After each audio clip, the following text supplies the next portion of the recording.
और वास्तुकला का बेजोड़ नमूना है ये दीवार। दोस्तों, इन बातों से अब आप समझ गए होंगे कि हम the great wall of China की बात कर रहे हैं। लेकिन आखिर क्यों इसे द ग्रेट वॉल कहा जाता है? इसे चीन ने कब और क्यों बनाया? क्यों इस दीवार को बनाने की जरूरत महसूस हुई? इतने सालों की मेहनत के बावजूद ये दीवार क्यों एक फेल प्रोजेक्ट मानी जाती है? और क्या वाकई में ये दीवार स्पेस से देखी जा सकती है? चीन की दीवार से जुड़े ढेर सारे रहस्यों से आज हम पर्दा उठाने वाले हैं। दोस्तों, the great wall of China world की सबसे लंबी दीवार है। इसकी टोटल लेंथ 21,196 किलोमीटर है।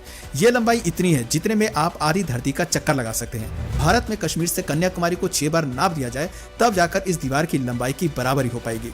इससे आपको आइडिया लग गया होगा कि ये दीवार कितनी लंबी है। यदि कोई शख्स रोजाना 40 किलोमीटर पैदल चलकर इस दीवार के एक छोर से दूसरे छोर तक जाना चाहे तो उसे 18 महीनों का समय लग जाएगा। यही कारण है कि आज तक सिर्फ 3 लोग ही इस पूरी दीवार का भ्रमण कर पाए हैं। यह दीवार कोई सीधी दीवार नहीं है और ना ही एक बार में यह पूरी दीवार बनाई गई थी, बल्कि ये तो कई टुकड़ों में मिलकर बनी है। आज भी इस दीवार के कई हिस्से तो एक दूसरे से पैरेलल हैं। कई जगह से ये दीवार ईंटों से बनी है तो कुछ जगहों से ग्रेनाइट और अन्य पत्थरों से। यह दीवार चीन के नॉर्थ साइड में बनी है और बर्फीले रेगिस्तान से लेकर येलो रिवर तक जाती है। इस दीवार को चीन के लोग स्टोन ड्रैगन कहते हैं, यानी पत्थर का एक ड्रैगन जो विदेशी आक्रमणकारियों से उनकी मदद करता है। बात चाहे वास्तुकला की हो या आर्किटेक्चर की, ये दीवार एक शानदार मास्टरपीस है। हर साल 1 करोड़ से अधिक टूरिस्ट चीन की दीवार का दीदार करने के लिए यहाँ पर आते हैं। ये वर्ल्ड के मोस्ट पॉपुलर टूरिस्ट अट्रैक्शंस में से एक है। साल 1987 में इस दीवार को यूनेस्को ने वर्ल्ड हेरिटेज साइट का दर्जा दिया था और आज 7 वंडर्स ऑफ वर्ल्ड में भी ये दीवार शामिल है। इस दीवार का काफी हिस्सा ऊंची पहाड़ियों के बीच में बना हुआ है। कई जगह तो ऐसी है जहां पैदल पहुंचना भी दुर्लभ है। ऐसे में एक सवाल आता है कि सैकड़ों हजारों साल पहले इस दीवार को किस तरह बनाया गया होगा, और उससे भी बड़ा सवाल यह है कि इन दीवारों को बनाने की जरूरत ही क्यों पड़ी। इसके लिए हमें इतिहास के पन्ने पलटने होंगे। चीन में प्राकृतिक तौर पर काफी डाइवर्सिटी देखने को मिलती है। इसके एक हिस्से में कई नदियां, झीलें और उपजाऊ जमीन है, तो दूसरे हिस्से में सूखा रेगिस्तान और बंजर जमीन। सबसे पहले चीन के शंजाई प्रांत में रहने वाले लोगों ने खेती बाड़ी करनी शुरू की थी। वो येलो रिवर के पानी से सिंचाई किया करते थे। चीन के पड़ोस में मंगोलिया, मंचूरिया और जिंगजुआंग जैसे साम्राज्य थे। इन इलाकों में बहुत उपजाऊ जमीन नहीं थी। यहाँ पर अधिकतर लोग नोमैड्स यानी कि चरवाहे थे। मंगोलिया को तो आज भी नोमैडिक लैंड कहा जाता है। ऐसे में यहाँ रहने वाले चरवाहे अक्सर चीन में लूटपाट करने के लिए आ जाया करते थे। यहाँ पर लोगों से अनाज और अन्य सामान लूट कर वापस चले जाते थे। चीन के लोग सिविलाइज्ड थे, जबकि नोमैड्स पीपल देहाती थे। चीन के लोगों ने अपनी और अपने सामान की सुरक्षा के लिए शहर के चारों ओर दीवार बनाने की शुरुआत की। उन लोगों ने पहले अपना राजा चुना और एक एम्पायर बनाया। इसके बाद बॉर्डर डिफाइन किया गया और उसकी सुरक्षा के लिए दीवार बनानी शुरू कर दी। भारत में भी किले के चारों ओर लंबी और ऊंची दीवारें बनाई जाती थी। किन शी हुआंग चीन का फर्स्ट एम्परर बना और उन्हीं के टाइम पीरियड के करीब 223 बीसी में the great wall of China बनाने की पहली शुरुआत हुई। लेकिन ये दीवार सिर्फ एक राजा या डायनेस्टी के द्वारा नहीं बनाई गई, बल्कि कई राजाओं और साम्राज्यों ने इस दीवार को बनाने में अपना सहयोग दिया और 2000 सालों में ये दीवार बनकर तैयार हुई। दोस्तों, आज इतने सालों बाद भी ये दीवार पूरी मजबूती के साथ सीना तान कर खड़ी है। इसे बनाने के लिए चीन के राजाओं ने अपने जमाने के बेस्ट इंजीनियर्स की मदद ली थी। दीवार का अधिकतर हिस्सा क्ले ब्रिक से बना हुआ है। ये ईंटें वैसी ही थीं जैसे कि आज हमारे घर बनाने के लिए इस्तेमाल की जाती हैं। मिट्टी से ईंटें बनाकर उन्हें घंटों तक भट्टी में पकाया जाता था, जिससे वो मजबूत हो जाए। लेकिन इन ईंटों का साइज आज की ईंटों के मुकाबले 4 गुना अधिक था। दीवार खड़ी करने से पहले नींव भरी जाती थी और ये नींव ग्रेनाइट पत्थरों से भरी जाती थी। दीवार के बाहरी हिस्से में चिकनी ईंटें लगाई जाती थी, जिससे कि कोई आक्रमणकारी इन दीवारों पर चढ़ने की गुस्ताखी ना कर सके। ईंटों को चिपकाने के लिए लाइमस्टोन और चावल के पेस्ट का मिश्रण तैयार किया जाता था। पूरी दीवार बनाने में 500 बिलियन ईंटों का इस्तेमाल हुआ था। ऐसे में आप अंदाजा लगा सकते हैं कि कितने टन चावल का पेस्ट भी इसमें लगा होगा। चीन की दीवार की एवरेज ऊंचाई 23 फीट है और चौड़ाई करीब 21 फीट। कुछ जगहों पर इसकी ऊंचाई 9 फीट है तो कई जगहों पर ये 35 फीट तक ऊंची है। चौड़ाई इतनी है कि एक साथ 10 पैदल सैनिक या 5 घुड़सवार सैनिक इस पर दौड़ सकते हैं। दीवार के दोनों ओर रेलिंग यानी कि बाउंड्री बनाई गई है, जिससे सैनिक नीचे ना गिर सकें। ये दीवार यदि आप ध्यान से देखोगे तो जगह जगह इसमें आपको होल्स नजर आएंगे। ये होल सैनिकों के लिए बनाए गए थे। इन होल्स में से ही सैनिक दुश्मन सेना पर तीरों की बौछार करते थे। तोप और बंदूक गोले भी इसमें लगा दिए जाते थे। इसके अलावा हर 100 मीटर की दूरी पर वॉच टावर भी आपको देखने को मिल जाएगा। इन वॉच टावर्स के ऊपर चढ़कर सैनिक दुश्मन पर नजर रखते थे। यदि दिन के समय कोई खतरा महसूस होता तो सैनिक झंडा फहरा देते थे और रात के समय आग जलाकर सिग्नल देते थे। वॉच टावर के नीचे एक कमरा होता था जहां 25 सैनिक रह सकते थे। सैनिक खाना खाने और आराम करने यहाँ आते थे।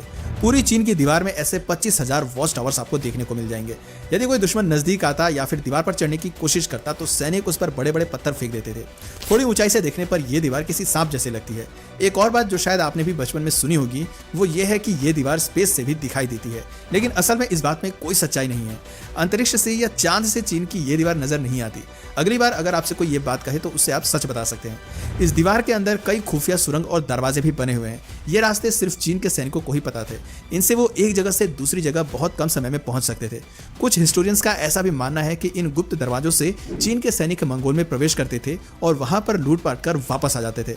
इस दीवार को बनाने में करीब 20 लाख मजदूरों ने अपना योगदान दिया था। मजदूरों के अलावा हजारों घोड़े, गधे और अन्य जानवरों पर लाद कर यहाँ तक सामान लाया जाता था। इस दीवार को दुनिया का सबसे बड़ा कब्रिस्तान भी कहा जाता है, क्योंकि दीवार को बनाते समय ही लाखों मजदूरों की जान चली गई थी। कुछ थकान के कारण, कुछ भुखमरी के कारण तो कुछ एक्सीडेंट में मर गए थे। दीवार बनाते समय कई मजदूरों ने पहाड़ी से नीचे गिरकर अपनी जान गंवा दी थी। आंकड़ों के मुताबिक 4 लाख मजदूरों की मौत इस दीवार को बनाते समय हो गई थी और उन मजदूरों को पास के शहर तक भी नहीं लाया गया था।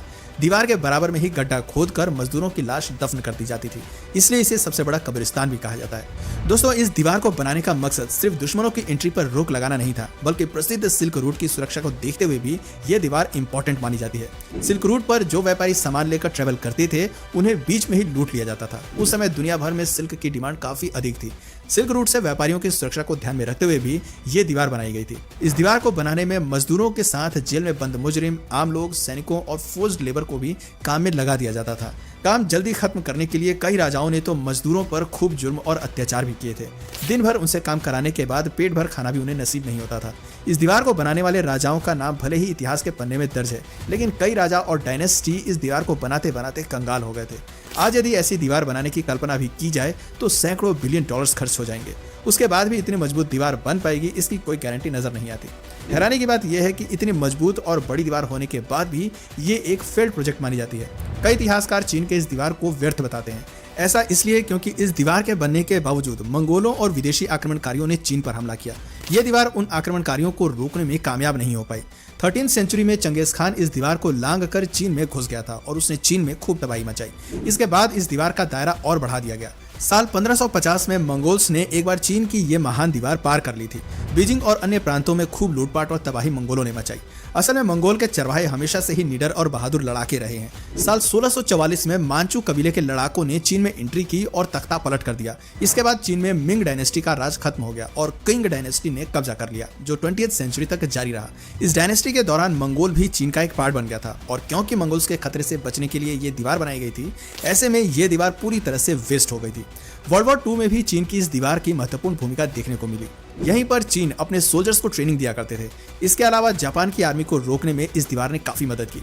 ऐसे में इस दीवार को पूरी तरह से व्यर्थ भी नहीं कहा जा सकता। आज ये दीवार दुनिया भर के पर्यटकों के लिए आकर्षण का केंद्र है। इतने सालों में इस दीवार का काफी हिस्सा क्षतिग्रस्त हो गया है। 1960 से 70 के दशक में आसपास के गांव वाले लोग अपना घर बनाने के लिए इस दीवार से ईंटें निकाल कर ले जाने लगे थे। 1987 में विश्व ऐतिहासिक धरोहर घोषित होने के बाद प्रशासन ने यहां सख्ती की, लेकिन अब भी कई सैलानी एक निशानी और याद के तौर पर दीवार तोड़कर अपने साथ पत्थर ले जाते हैं। इस दीवार की एक ईंट की इंटरनेशनल मार्केट में अच्छी कीमत है।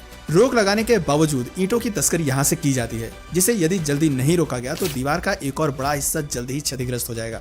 अपने ऐतिहासिक धरोहर और मूल्यों की रक्षा करना हमारा परम कर्तव्य होना चाहिए। तो दोस्तों, ये थी the great wall of China के इतिहास की पूरी कहानी।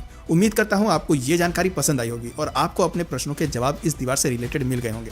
और फिर भी अगर आपके पास कोई सवाल या सुझाव है तो नीचे कमेंट सेक्शन में जरूर बताइए। और अगर आपने कभी भी इस दीवार का दौरा किया है तो अपना एक्सपीरियंस हमारे साथ जरूर साझा करें। अगर इस वीडियो से आपको कुछ नया जानने या सीखने को मिला या फिर इंटरेस्टिंग लगा तो प्लीज इस वीडियो को एक लाइक करके अपने फ्रेंड्स और फैमिली में से जरूर शेयर करें। और यदि आप इस चैनल पर नए हैं तो प्लीज इस चैनल को सब्सक्राइब करके बेल नोटिफिकेशन आइकन को ऑन कर लीजिए, ताकि हमारे आने वाले वीडियोस आप मिस ना करें। मिलते हैं फिर किसी वीडियो में नए टॉपिक के साथ। तब तक के लिए नमस्कार।